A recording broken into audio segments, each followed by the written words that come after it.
male or female, whether category of economic empowerment, whether slave or freed. It says there should not be any distinction or any discrimination for all, for we are all one in Christ. Today, I want to talk about when you are excluded and what you do when you are excluded from a particular category, particular characteristic.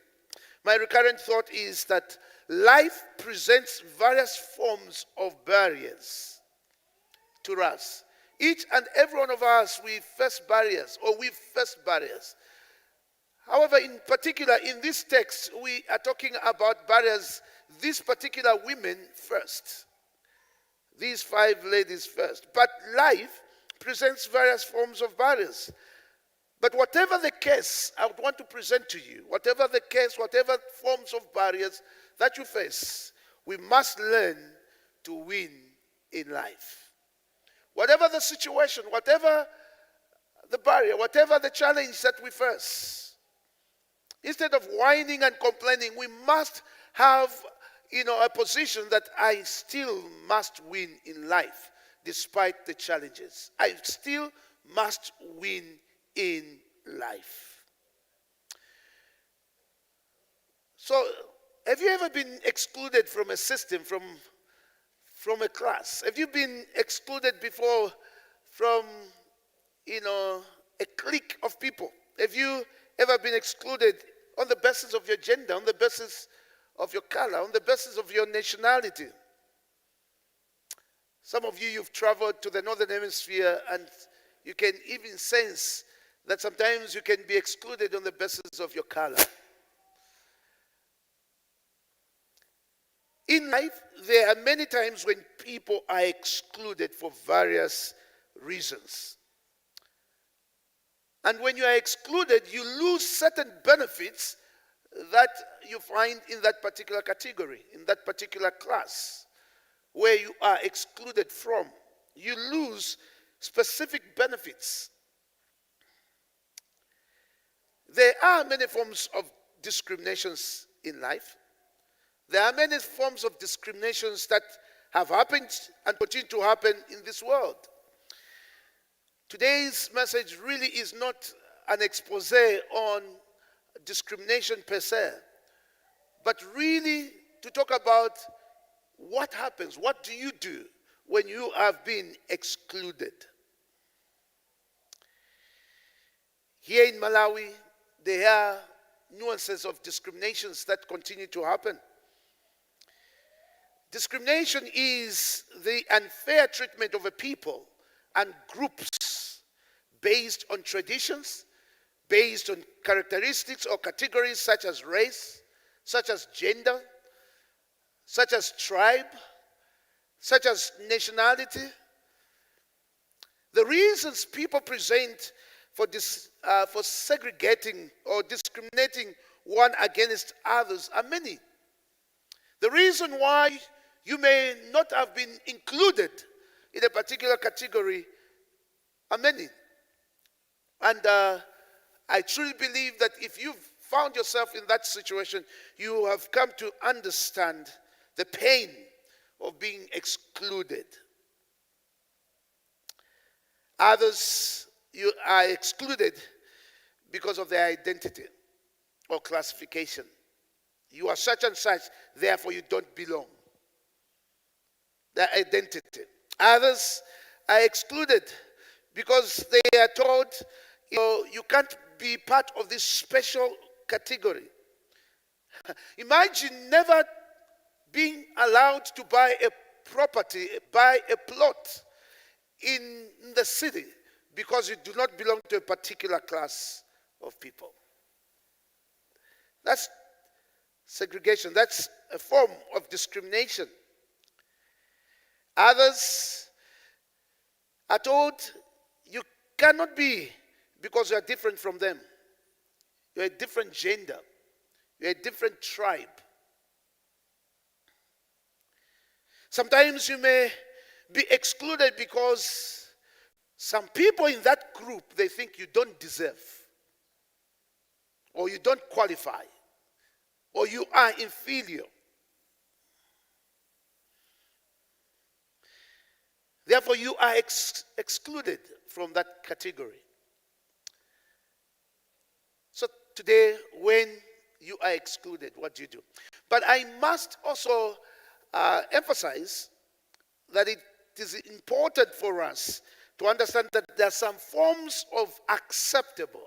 I struggle to use the word acceptable. I don't know what human rights people would use in that sense. There are some form of acceptable segregation where you set someone or something apart from others through merits.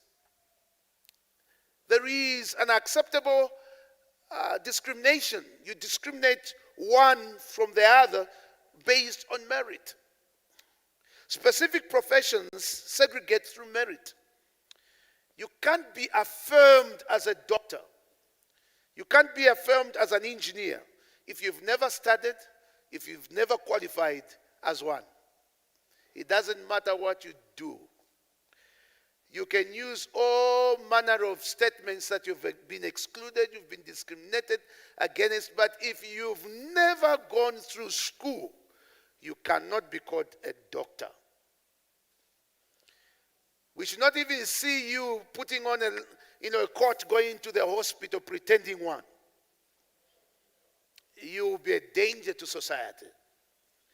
So you can be excluded by merit. You can be excluded by merit. But in this case, we are considering today, we have 5 ladies that felt discriminated based on their gender, based that they were ladies, they were daughters, and they brought their case to their leaders. I've tried already to give you a background of these 5 ladies. Before they entered the promised land, Moses and Eleazar the priest, the high priest who had taken over from his father Aaron, they did a census. And this census came after there was a plague in the land because the children of Israel had gone and worshipped, Baal, and the Bible says they prostituted themselves with Baal, and they never followed God. And God sent a plague and killed a lot of them. And at this stage, the majority of those people that were above 20 and above had already started dying. So when they entered from the eastern side on the plains of Moab, where they had defeated the nation of Moab, and now they were going towards, the promised land, they had a census. They started counting all the people with an intention of knowing how many they are, so that as they enter the promised land, they can know how to distribute them. That was the intention. There will be a distribution of land. Therefore, let's know who and how many they are in each tribe. So as they are counting, as they are going through this process, that's when these daughters of Zelophehad, they show up to Moses and they realize, okay, the census has been done. If we don't speak out, we will never have anything in the promised land. So they approached the leaders, they approached Moses, and they approached Eleazar, and they said, our father died. But he did not die because he connived with Korah. He did not die in that way. Neither did he die because of any sin that the community performed, and therefore God judged him. No, he died because of his own situation, but he had no son. How are you going to treat us? We are only daughters, and we have no land that is going to be earmarked for us when we enter the promised land. That's how they presented it. And Moses didn't have an answer. He goes to the Lord, and God tells him, yes, they are correct. And at that stage, a statute had changed. They started following what Moses now heard from the Lord. They said, from now onward, if a man does not have sons, even though the preferred transfer of this inheritance is through sons, but if he has no sons, that inheritance will go through daughters from now onwards. So there is a caveat that I don't like, though. The caveat that Moses, later on, when you read further than I read, the caveat is this. But they are not supposed to get married in another tribe.